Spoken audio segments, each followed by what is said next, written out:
This episode of the Buffalonian Podcast is brought to you by the Buffalonian division of the Castsource Podcast Network, a podcast network built by Buffalonians for Buffalonians, featuring the Wings with Blue Cheese podcast and the Buffalonian Podcast, with more shows on the way very soon. Find these shows wherever you listen to your favorite podcasts, or simply visit our website posted in the episode description. Now, without further ado, let's get into the Bills, Sabres, hot takes, and more. The Buffalonian Podcast. All right. Let's go.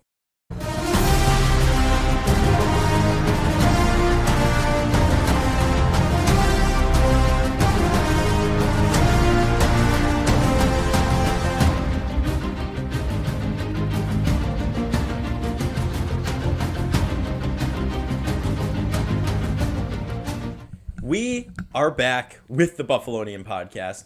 I'm Joe Cali, and as always, I'm joined by none other than Dom Loss. Dom, we're coming off a hot win, but not as hot as last year's Miami loss, unfortunately, temperature-wise, But we're coming off a hot win against the Dolphins, who put up 70 points last week and were held to 20 this week. So, big win for the Bills there. AFC East rival. It's back, fiery more than ever. I'm excited. I'm not going to get too far into it, though. I'm going to let you go for a minute. What were your overall thoughts, though, before we get into it? It was a weird game. They won by 4 scores, but it never felt like, they were up by 4 scores, but I think just the respect for Miami and their offense, you just felt like the game was never truly out of reach until they stopped playing Tyreek Hill and Jalen Waddle in the fourth quarter a little bit. But yeah, listen, I think it's a weird game where if you just took away the final score of the game and you looked at the box score, I think a lot of people would say, oh, it was closer than it really was. Look at the box score. But then, there's a big penalty differential, obviously, Miami with the 2 turnovers as well. It becomes a situation where Buffalo scored to take a 28-14 lead with about 3 minutes to go in the first half.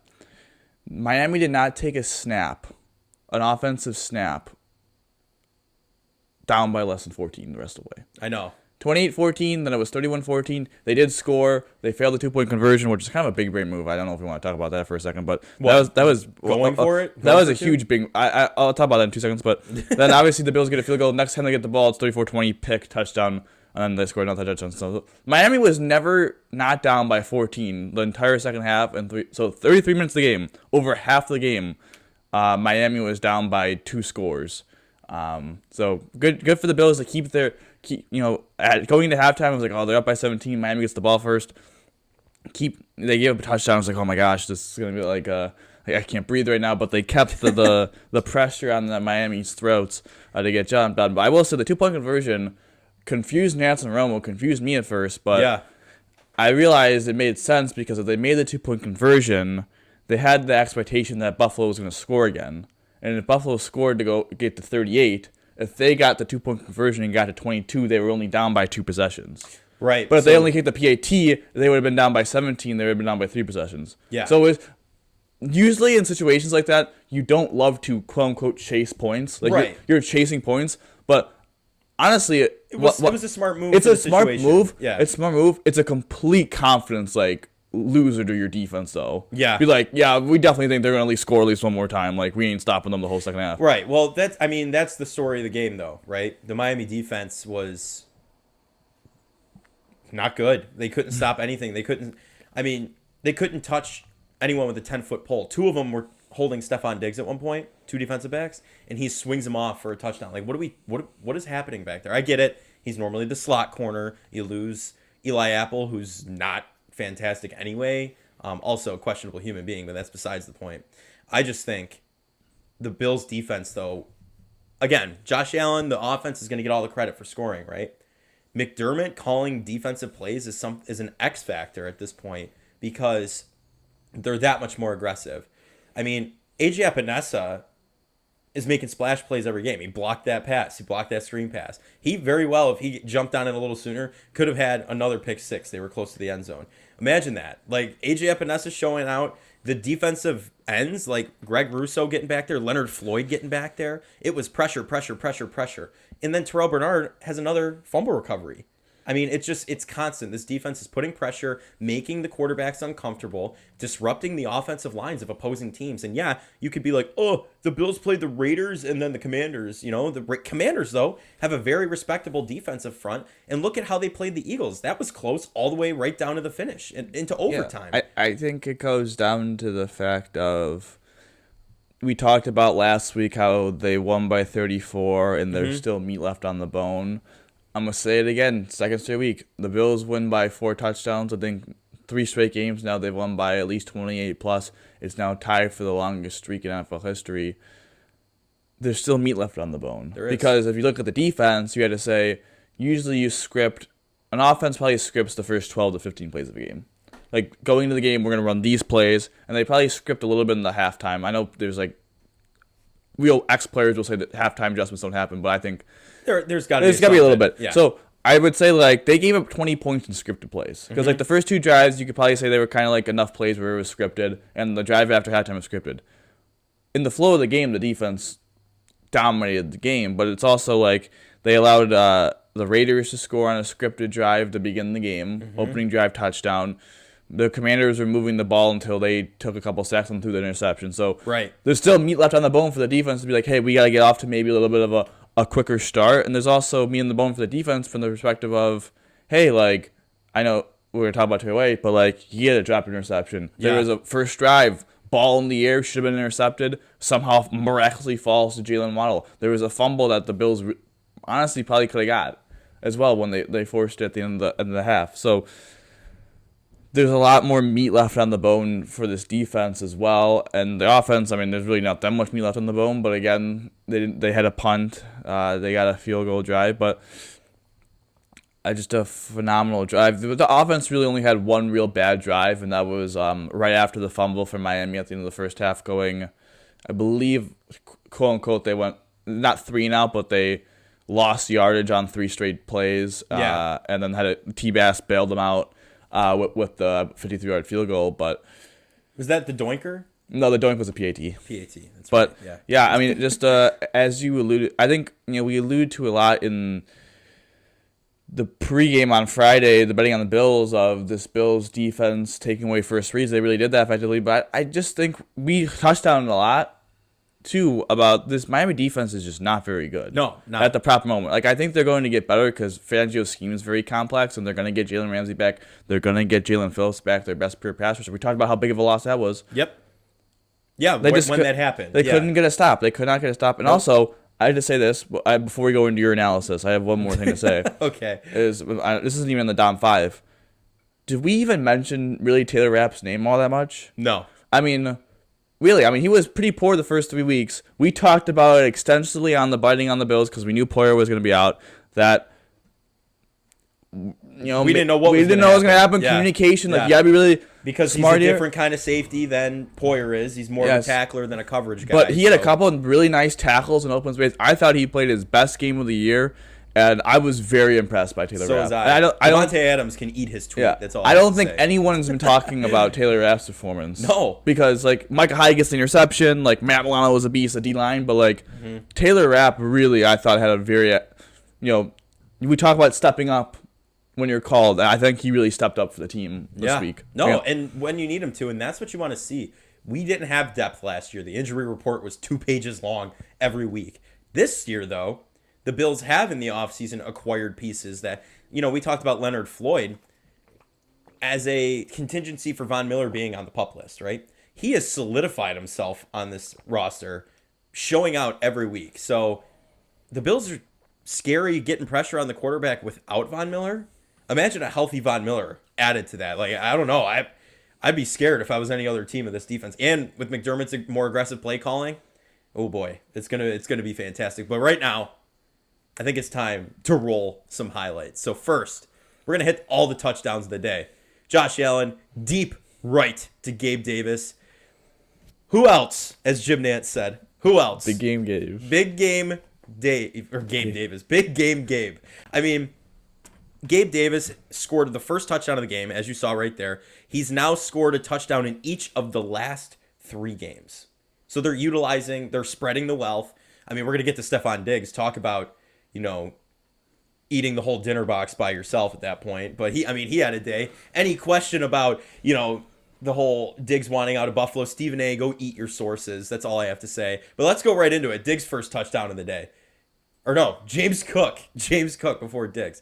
Needs a little push. Opposite of the Philly.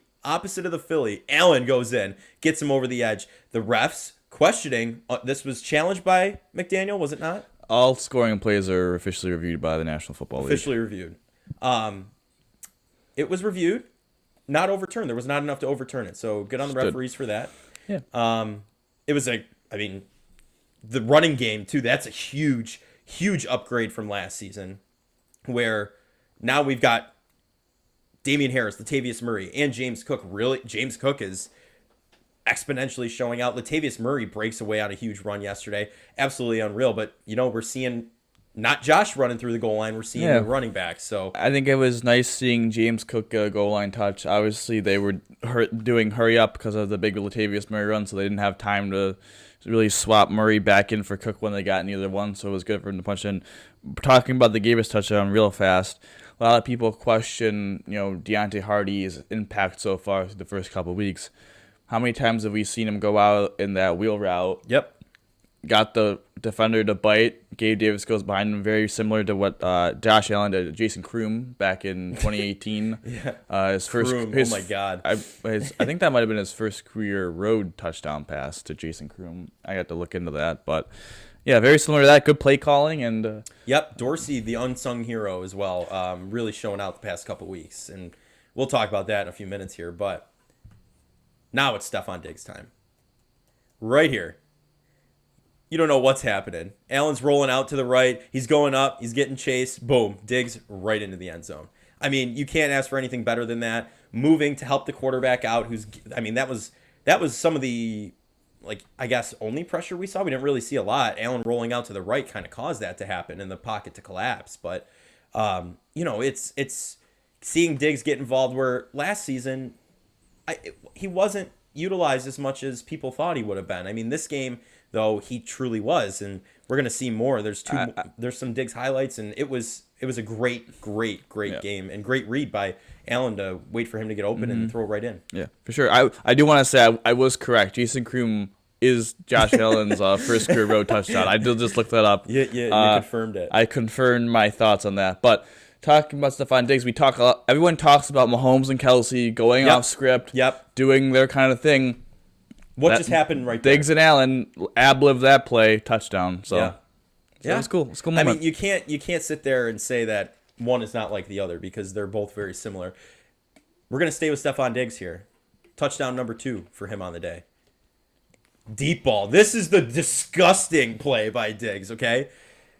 1 tackler. Nope, can't get him down. There's a flag anyway. Can't get him down. 2. Nope. He breaks away. Running down the field. Dawson Knox laying on that last little block, as you're going to see here. Push him away. Into the end zone. Arms spread wide. What a play by Diggs. Not giving up, not going down. Just absolutely dragging a defensive back. It was absolutely unreal. But, we did talk about it. That is not the normal cornerback right there. He's the slot corner normally. Kahu, I think his name is. Yeah, but he's played a lot outside because of the Ramsey injury. But again, good job by Dorsey to motion Diggs across the formation to get the one-on-one. And it was a little nerve-wracking because you didn't know what the flag was, offensive pass interference or whatever it was. What was going on, yeah. But so it took a minute to celebrate till they said I believe it was legal contact or holding. But yeah, a great play by Diggs to fight through the extra yardage and then break through for the touchdown. Yeah, they had the Dorsey cam on after that play. I remember that where he's getting all excited up there. They had to have that for Miami, I had a feeling. But all right, Diggs' 3rd touchdown of the day. Nice little read here, left side here. Got some separation. Right in. Nice hand in front of the camera. Throws it into the stands. You can't ask for a better day as a wide receiver. You really can't. He was locked in, absolutely dialed. Your quarterback, Josh Allen, absolutely locked in, putting touch on that ball, putting it right in the breadbasket. It's so fun to watch this team when they're firing on all cylinders like these past 3 weeks. And we're seeing more more of that. I mean, against a very good Miami Dolphins team too. Granted, the defense we've talked about is not stellar necessarily. I think again it's just a great play call. We see it a lot in the red zone where Buffalo likes to do the play actions and then throw the slant behind. Mm-hmm. We saw it get intercepted at Thanksgiving against the Lions. We saw it for success against the Titans and Steelers last year, but I felt like it got a little too repetitive. This time, fakes the slant, goes outside, gets a ton of separation. Josh puts it directly on him. It's kind of maybe a little similar to the Patriots touchdown last year as well. So yeah, great route, great throw for 6. Yeah, alrighty. Last touchdown for the Bills before the starters were pulled out. Josh Allen takes it himself. Here's the best part. You ready for this? The emoji face. All the Dolphins show up with all that on their shirt.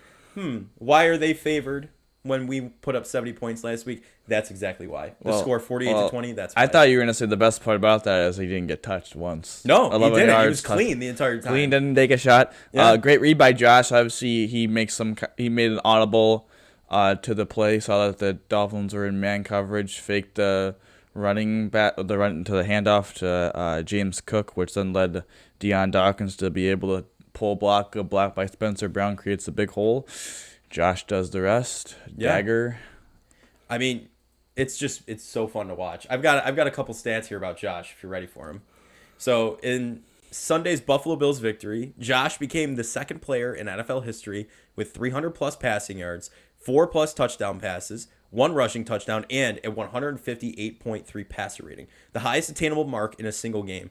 The other person to do so, Aaron Rodgers in Week 7 of the 2019 season, and that, I believe, was that the first of the back-to-back MVP seasons?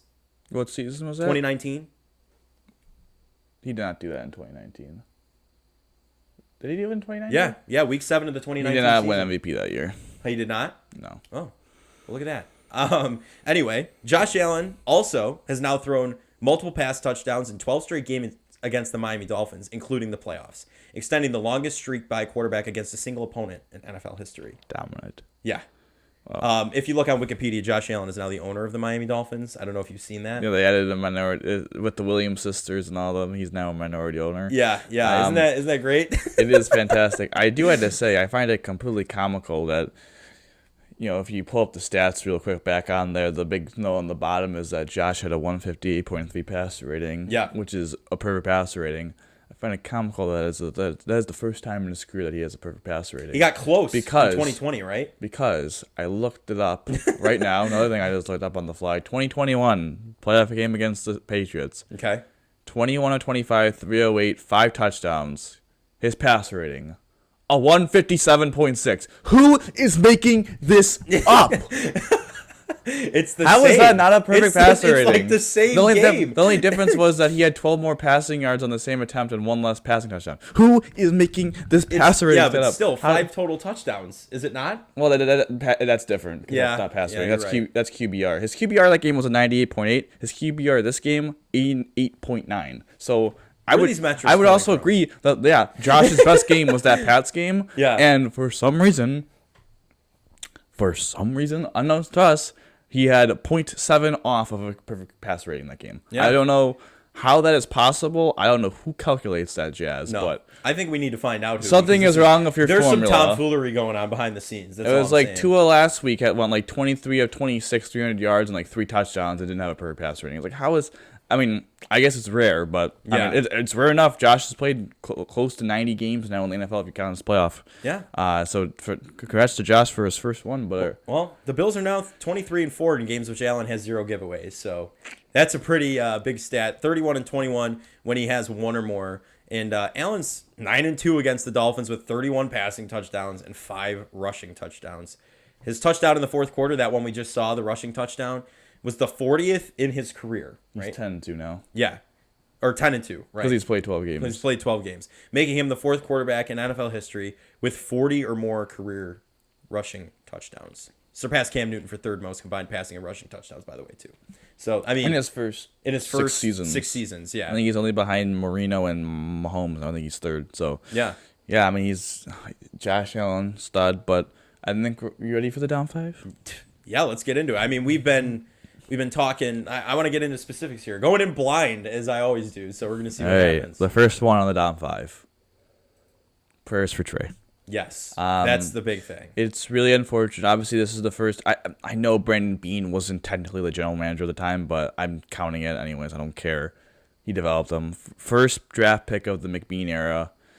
Yeah, really, really sad. I mean, listen, man. First couple years, he was elite. Almost won Defensive Rookie of the Year. Was a first team All-Pro, Pro Bowler. Made a second team All-Pro, and it's just really unfortunate that 2021 his season gets cut short of the ACL. 22, again misses a big chunk of the season with the ACL, so kind of lost really 2 seasons there. And this season it seemed like I'd say finally, but like he was getting back to that Trey form. I mean, he jumped the route last week in Washington. That was kind of hello. He had almost had a pick this game. Looked really good. I mean, he gets injured on a play that he completely locks up Tyreek Hill on a big 4th down. Just, it's tough, man. Achilles is a tough injury to come back from. But with modern medicine, I mean, ACL and Achilles is tough. But I'm hopeful he could come back. I'm hoping too. I mean, it's tough because in such an exciting game, it kind of that storyline gets lost a little bit. Took the air out of the and it's just like. You see, it's the same exact kind of situation. Like viewing wise, it's the same thing that happened with Rodgers. Trey got back up, and then he fell back down and threw his helmet to the ground. Rodgers gets back up after his ruptures, shakes his head, goes back down in the ground. Well, I'll say it's just tough. I'll say this: the Bills on the roster, if with Trey playing at his level, don't have a cornerback that can play at Trey's level. But listen, this is why you have Kyer Elam. This is why they didn't trade him for a 5th round pick. Right.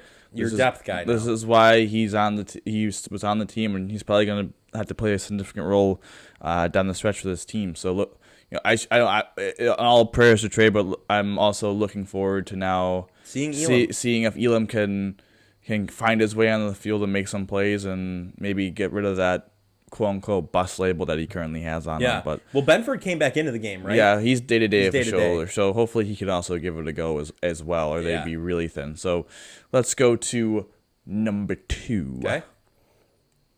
McDermott is the most overrated head coach ever. Overhated? Yes. Oh, okay. Overhated. We talked about it in 2020. I was hearing people talking about getting rid of him. In 21, there was people in my life saying Ryan Day, the head coach of the Ohio State Buckeyes, should be the head coach of the Buffalo Bills. I just think it is comical. It wasn't me, was it? Fortunately for you, it was not you. But it's comical. So many people after week 1. Listen, man. He lost to Urban Meyer in 21. He has is Sean McDermott a perfect person? No, but he is an elite defensive play caller. He is. And I don't think people in this day and age of offense, they give so much credit to offensive-minded head coaches and don't give enough credit for defensive-minded head coaches, like what DeMeco Ryans is doing in Houston. Mm-hmm. Like that team is flying right now. Yeah, Buffalo is flying around right now with him. He took a lot of responsibility. Yeah. He's the scapegoat. Like they scapegoated Leslie, whatever happened with that happened. Yeah, well, they scapegoated him, and now if McDermott calling the plays, it's kind of like, oh yeah, this is the reason why this guy got a head coaching job is because he was a really good defensive play caller. If you look in Carolina too, they were dominant on defense. They were dominant, calling the plays. And McDermott has consistently was a very conservative head coach, and uses whatever you think about analytics or data, but is a very aggressive head coach now. Mm-hmm. Is able to develop players. I mean, we see Terrell Bernard, he's very good at developing players. He's good with defensive backs. He's a wizard with them. Yeah, and that's really exciting to watch. So he lets the offense be really aggressive. So I think a lot of credit has to go out to Sean McDermott. He's easily one of the guys that everyone trashes on a lot. I feel like he's the number one person that really gets trashed on after losses. And unfortunately, when you're the head coach, it falls on you. But I mean. And a lot of people want to bring up Andy Reid in Philadelphia, but they replaced him, got Doug Peterson, won Super Bowl, and Doug Peterson got replaced in 2 years after that. So I think we're a little different than Philadelphia and their fans, I hope. So yeah, well, the whole thing with McDermott is, right, at the beginning, more conservative, okay? He's, if you're watching this team play defensively, he's aggressive. I mean, it also, head coaching-wise, anything on the opponent's side of the field past the 50-yard line, and in reasonable, like 4th and 5 or 4th and 3, that's 4-down territory for him. Like, he's not afraid to stay out, keep the offense out there.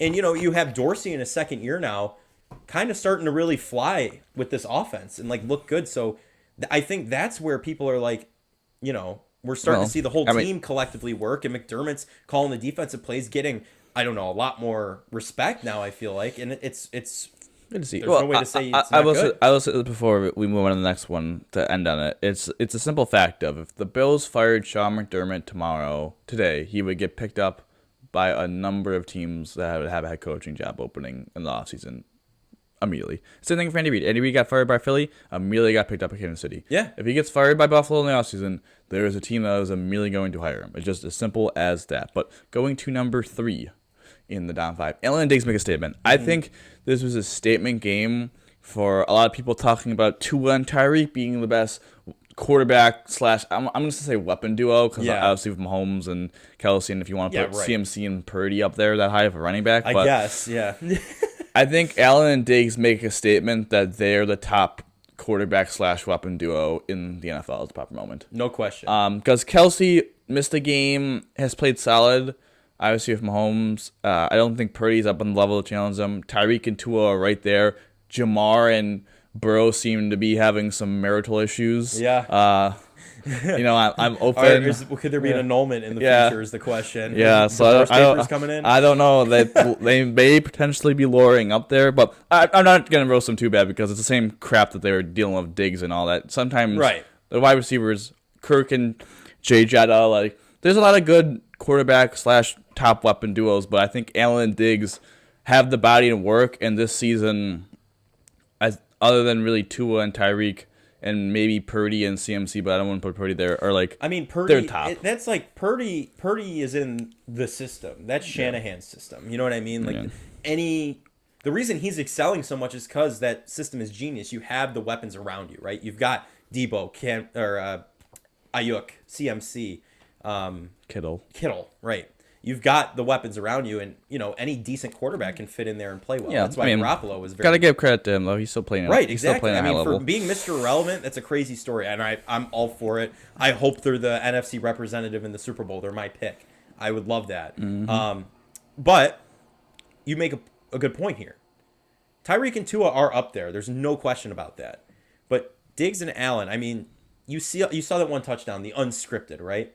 If even Collinsworth would, if that was Mahomes and Kelsey, be like, oh my God, there's nothing better than that in the NFL, Like last night, Mahomes, or two nights ago, Mahomes threw that pick, and he's like, there's not many people who could do that, or something like that. I was like, we're still doing this. But anyway, I just think Allen and Diggs are they're underrated because of the quote unquote drama in the offseason, which seems to be non-existent. Teams are going to go through growing pains. You know what I mean? You just let it go. They still clearly know each other inside and out. Diggs to move to where Allen needed to throw that ball on that play, that's the connection you have there. And those two are the best example of that, aside from Hill and Tua and Kelsey and Mahomes. Yes, for sure. So and the best option this season is built. I think the best option with the plus body of work is Allen and Diggs. Yeah. But going to number 4. The defense makes a case for being the best in the Fantasy Football League. Whoa. National Football League. Obviously, San Fran and the Cowboys have elite defenses. The Cowboys obviously had maybe the most dominant performance, but I think the Bills' body of work, the Jets didn't really get anything going. The Raiders, nothing. The Commanders got really shut down, and the Commanders have looked pretty good in 3 of the 4 games that they've played. Yep. Offensively, and then obviously Sam Howell had a day against the Eagles. And then obviously they played the number 1 offense in the league. The team that just dropped 70 points and held them to 20, and could have had some more turnovers there and there. I think the one thing that is holding the Bills back from being the number 1 defense in the NFL, from I think people's opinions, is they are allowing 6.3 yards per rush. And you look at that stat at base value and be like, wow, that is really bad. Yeah. But I think the problem that lies to that stat is for the Bills is that they had to stop giving up explosive runs. You get the Breece Hall run. You see it with Breece Hall with the 84-yard run. They gave a big run on the end around I think 34 yards on the opening drive against the Raiders. You see, Howell and Robinson had two pretty big runs for Washington. Obviously, the A-Chain run, I think that was a 58-yard run. So, Yeah. obviously, if you take those out, it's lower. I was like, yes, but the point still remains. For the Bills to be considered the number one defense in the NFL, they had to stop giving up those big runs, and it comes with tackling, and they are kind of a little bit gettable sometimes, occasionally on the pitch play, on the outside numbers. Yeah, outside runs. Yeah, I think sometimes the corners get blocked by the wide receivers, and it's bizarre from that perspective. But I think it's for the Bills to be the number one defense, they got to get rid of those. But I mean, man, takeaways, sacks, pressures, getting off the field on third down, getting big time stops against not terrible offenses, to be honest. I mean, Washington, I think, is going to be in the top half of the league, and obviously Miami is going to be the number one offense in the league, in my opinion, by the end of the year. And then the Jets are a bad offense, and I think the Raiders are a definition of a mid offense. But the Raiders still had weapons. So, yeah, really impressed by the Bills' defense. Obviously, again, more meat on the bone to pick with them, but they definitely did make a statement this weekend. Number 5, maybe more of a negative. I mean, I would say negative, but like just kind of an interesting thing would be with Khalil Shakir. His experiment expired. You know, he, for whatever reason, kept returning kickoffs this week and kept getting tackled at the 20. That was really bizarre. Obviously, he gets kind of the big drop on the field goal drive I was talking about, the one really poor offensive drive. 3rd and 14, Josh drops a dime and he kind of drops it. Obviously, he had the touchdown week 2. Right, but that's it. Had a nice catch on 3rd down against Washington. I don't think it's a situation where it's like, okay, they have to cut him and put up Andy Isabella, because if you look at it after this year, it's only Diggs, Shakir, Shorter, and Deontay Hardy. I think Sherfield's on a 1-year contract. I know Davis is a free agent. There's only like 4 guys that are under contract. So, and he has another 2 years at pretty cheap for being a 5th-round pick. Right. So I think the value of him is still there. It just is like, is it possible to put Andy, is there a spot in the 53-man for Andy Isabella and then Khalil Shakir becomes a healthy scratch? I don't know. I think there's a discussion that has to happen because Isabella kind of showed out in preseason. Or is it a situation where they just make Deontay Hardy the kickoff returner and the punt returner have him take both roles up? I don't know. It's interesting. He's having a hard time getting on the field, Shakir, offensively, and then special teams not really making a fantastic impact in the return game. It's still only 4 weeks in the year, but I think he's been a pretty heavily I've been very disappointed in him, and obviously when he gets the big opportunity, is it the easiest catch in the world? No, but is it a catch that you need to have happen in the NFL? Absolutely. Right, you're not seeing what you want to see out of him, unfortunately. You're not seeing the playing time. You're not seeing the big plays. He dropped the one, like you mentioned, right in the breadbasket from Josh Allen. So, yeah, I don't know. I feel like we're nearing the point where we call this we're nearing the point in the scientific method where the experiment's a no-go anymore. You know what I mean? Like, I think the contract value is the reason why I think, and he's still solid enough as a wide receiver 5. It's just like his floor of being a wide receiver 5 is good enough for like the contract of how cheap he's going to be, and especially when they're going to be cap strapped. But like, it would be nice if we could get a jump from him, because the next year he could have a bigger role in the offense if we lose Gabe Davis, and like maybe he could take that step. But I mean, I'm just we're quarter of the way through the year, but at this point, I didn't think he had a great training camp either preseason. So, definitely not great from Khalil Shakir. But that is the Dom 5. I guess wrapping up final thoughts before we a little bit talk about what happened to the Patriots, Cowboys, and Jets, Chiefs is just it's a big win. No team is undefeated anymore in the AFC. Nope. I don't believe the Bills are. I think the Bills, I don't know if they're the 1 seed, but they're listed at the top, but it might be a tiebreaker or whatever. But let's put it this way: they're 3-1. They're tied for the best record in the AFC. They're obviously the number 1 team in the AFC East now because they have the tiebreaker over the Dolphins. As you can see by the screen, just defensively, they're the best defensive team in the division, and offensively, they're kind of right there with the Dolphins, which is kind of a shock-ish, but. Yeah, the last 3 weeks, they definitely, I believe, have been the best team in football. Really impressed by them. The Dolphins are still a really good team. And when That is crazy though. Points for. I mean, they're like after the Dolphins dropped 70. I mean, they're 139 to 150. That's crazy.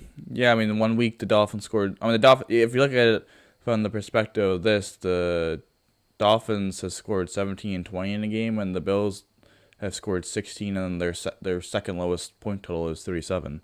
Right. So from that perspective, it's like, oh, like 1 point difference from there, but then it's a 16-point difference, and then obviously their top score. Yeah. Whatever that. But yeah, and then if you look at the division, the rest of the division, I mean, they're now 2 games clear of everyone else other than obviously Miami. Yeah. The Patriots look to be like, I mean, in a heap of trouble. I mean, Mac just looks like not great. Good. The whole offense doesn't look great. The defense losing your 2 best players. I mean, Christian Maybe you should Gonzalez. invest in some wide receivers, Bill.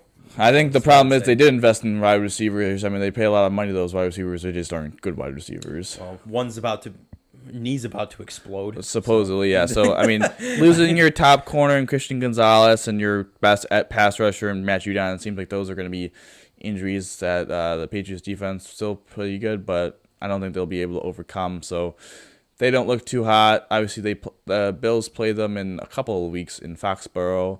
I believe that's after the Giants game. And then the Jets, I think the Jets looked really impressive. Against the Chiefs? Yeah. Yeah, I mean, they really put up a good fight. They're still 2 games ahead of the Jets. The Jets still have the tiebreaker on them. But if Zach Wilson can play like this, they could win some games because that defense is really good. They play the Broncos next week. So that really should be a win. Hackett schemed some good plays for him, I think. I mean, you saw Zach Wilson who can sling it. And, you know, unfortunately, yeah, he dropped that snap, but I mean, you can't really.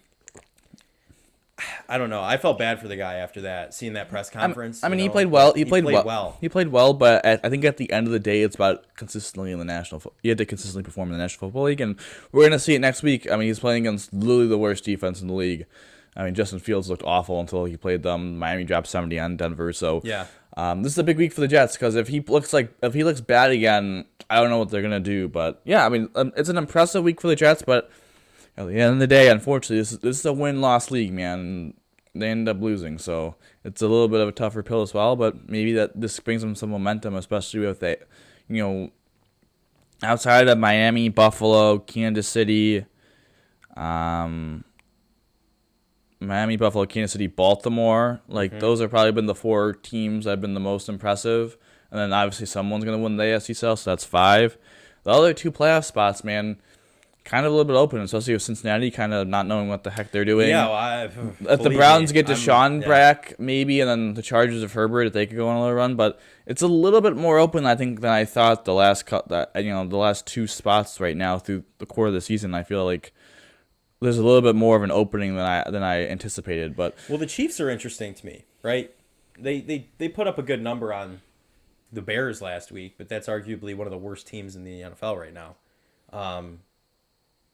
But then to play close with the Jets, I know the Jets beat the Bills, but like it's kind of like inconsistent from them a little bit. You know what I mean? It's weird, but I just think they need another wide receiver, and they're gonna have to add a wide receiver because it doesn't seem like they can get open at the moment. But yeah, the defense was a little disappointing. Their pass rush really wasn't very good on Sunday night, but they'll be fine. I mean, everyone has off games. The Bills got beat on one. The Bills and Chiefs both got beat on one. The Chiefs. That's why I would have the Bills above the Chiefs at the proper moment, is because I think the Bills have been a little bit more dominant than since week 1, and the Chiefs obviously had the tough game. But yeah, it's listen, core of the way through the season. But at the end of the day, we do not want to be the best team in the league after the core of the way through the season. We want to be the best team in the National Football League on, I believe it is February 11th in Las Vegas. We want to be the best team that day. Yep. So that's all that matters. It doesn't matter what we're October 3rd. Nope. My brother's birthday. Happy birthday, Jeremy. Oh, happy birthday, does not matter. We want to be the best team on February 11th. But going to a team that will be playing, hopefully meaningful games in February and March. Yep. The Buffalo Sabres. Yeah, let's pivot there. I mean, again, it's just looked good in the preseason so far. I mean, it's very exciting. The team's still exciting to watch. I was just telling you the other night, I met 3 of them. So I mean, it's cool. Yeah. It's just, I don't know. I'm really excited about the Bills right now, like because they've been consistently playing well for a long time.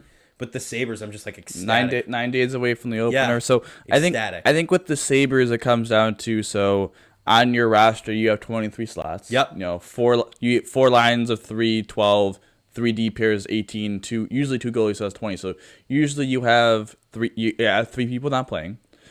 And it comes to the debate of what are the Bills? I do this every week, Dominic. I gotta have a mental note. Going.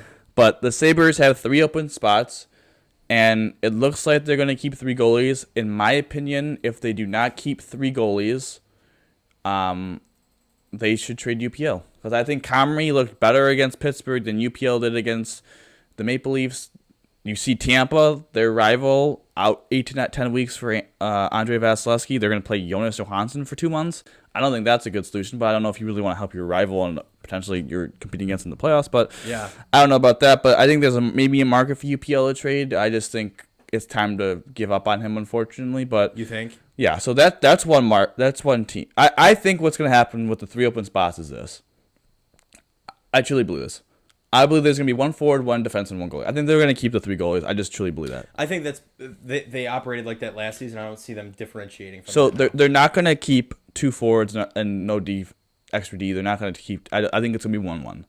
So if you look up on the situation is this. Their top 6 if you look at the defensemen, their top 6 is set pretty much. Yep. Dahlin, Samuelson, Power, Connor Clifton, Eric Johnson, and Henry Okiharu. Even if you don't like Henry Okiharu, he's in there. Whatever, he's going to be in there. Yep. You got to be realistic.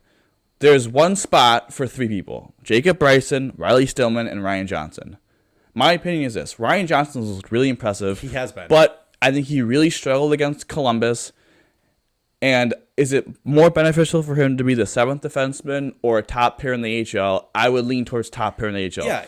So then top pair minutes in a lesser league. Yes, that's what I would say. Yes, so we could grow, and then maybe when injuries hit, because unfortunately they're going to hit, you put them up. Yep. So it leads to 2 people. It's a 2-man race in my opinion for 7, because it would be different if 6 was available, then Ryan Johnson would be in it. Mm-hmm. Jacob Bryson or Riley Stillman, and from my opinion, I think Riley Stillman. I was kind of confused by the trade last year. I didn't think he was very good, but he was very impressive down the stretch. I think he's looked really good in the preseason, adds really good physicality, seems like a good dude, good vet in the room. I would waive Bryson and keep Stillman, because I think Stillman could potentially get picked up if you waive him.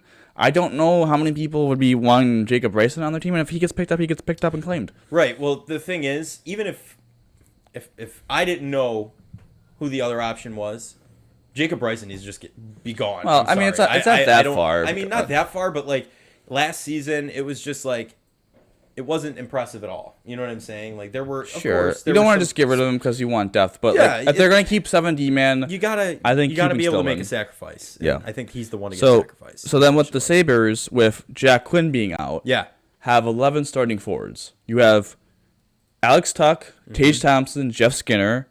You have Dylan Cousins, JJ Peterka, Victor Olsen, that's 6. You then have Mitz, Krebs, Yost. Mm-hmm. Actually, I'm sorry, you have 12. My bad, I miscounted. Mm-hmm. Greenway, Oposo, Girgensons. You have 12. Mm-hmm. I think there is potential for Zach Benson to make the team and have Tyson Yost as your extra. I agree with that. As much as I love the pickup of Yost and how he played last year, I think Benson has been impressive beyond impressive so far. And I think you're right. I think there is an opportunity where Yost becomes that backup guy and Benson takes the spot. Here's my thought process on it. You have 12, sure, and then you have another spot. I think Rosine and Kulik have, I'm not saying underwhelmed, but I just haven't seen they're ready to play right now in the NHL. Yeah. I think they could use a little bit more marinating in the AHL. And when injury, again, kind of Ryan Johnson, when injuries hit, I trust them to call up, but they've not, sitting in the 13th box doesn't really do a lot for me. No. Brandon Byro and Lucas Ruzak, I just think are guys that you can, Ruzak definitely, because I think Byro's outplayed him.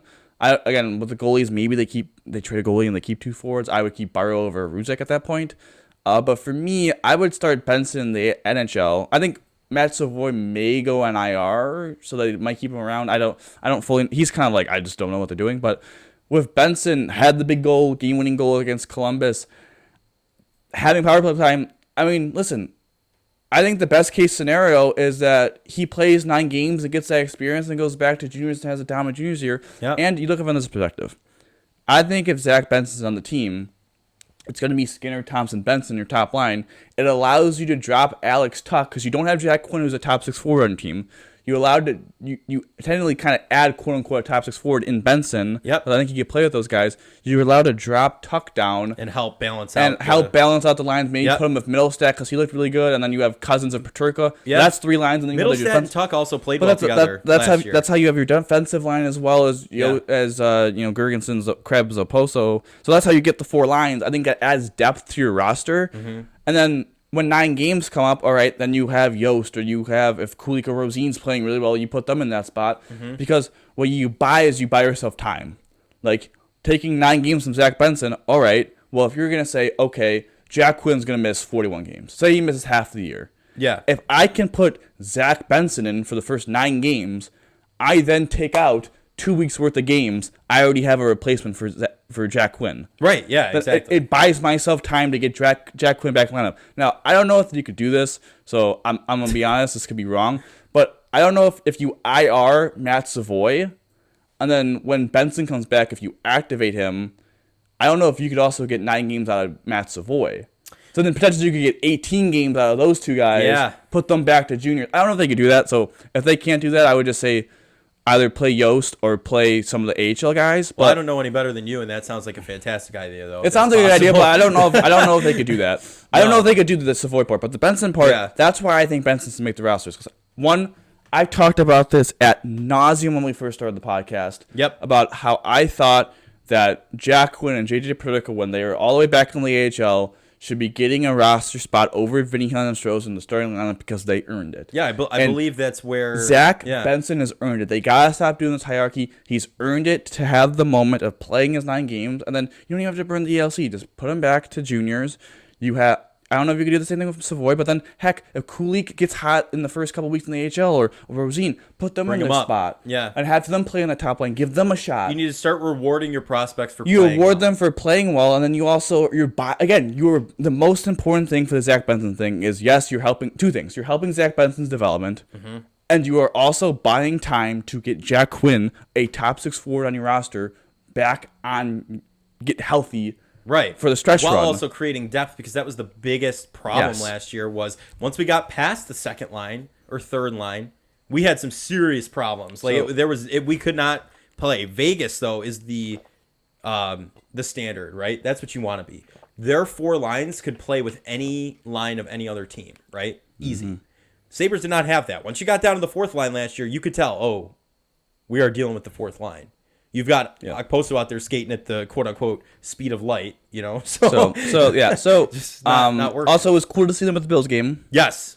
I know we don't. They all looked. Did you see the meme where it's like they look like the kids from St. Joe's or a hockey team from St. Joe's? I thought it was funny when they were all of them being fist bumped and Josh bro hugged Alex Tuck, and you could see Matthias Samuelson to the right kind of like say something to Tage Thompson jokingly, and then he bro hugged Tage as well. Yeah, I thought that was funny, but. Not a lot to talk about. Obviously, I'd say not as much to talk about compared to the Bills, so a little light in the Sabres, but they were solid. There are a couple of preseason games. Yeah. They have 2 more tomorrow in Columbus, and then they host Pittsburgh on Friday, and that's it until the home opener against the Rangers on October 12th. So next pod, I should say the next pod because betting on the Bills is Friday, but next Buffalonian. Next Tuesday, the 10th.